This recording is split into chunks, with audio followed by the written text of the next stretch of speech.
Welcome to our channel. Today we how to disable Google Tag Manager environment changes, beginner guide step by step clearly.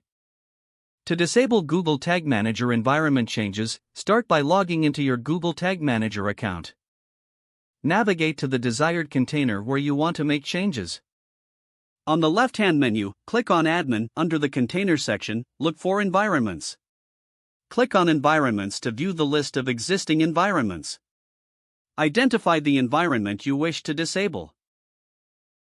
Click on the three dots next to the environment name to reveal more options.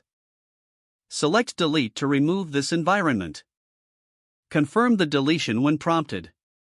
Alternatively, if you want to keep the environment but restrict changes, consider removing user permissions. Navigate back to the Admin section.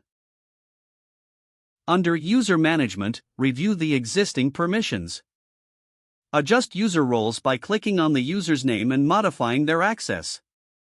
Ensure that the user does not have permission to publish changes. Review all settings to ensure security measures are in place. After completing these steps, your Google Tag Manager environment changes will be controlled. Make sure to test your setup by simulating a change to verify it was successful. You have now effectively disabled Google Tag Manager environment changes. If the page does not load, refresh the browser or try again in a private or incognito window. Make sure you are using the correct email address, then retype it carefully to avoid small typos. If your password is not accepted, use the reset option and create a new strong password you can remember. Check your spam folder for verification or security emails, then complete any requested confirmation steps. Enable two-factor authentication if available to improve account security and reduce unauthorized. After signing in, review your profile details so your contact information and settings are accurate and current. If you see an error message, note it down and try again after restarting your device and internet connection. Log out when you finish, especially on shared devices, to keep your account and payment information secure.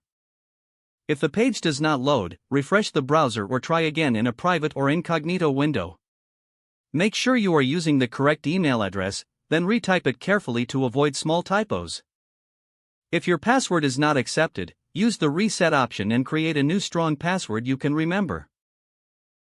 Check your spam folder for verification or security emails, then complete any requested confirmation steps.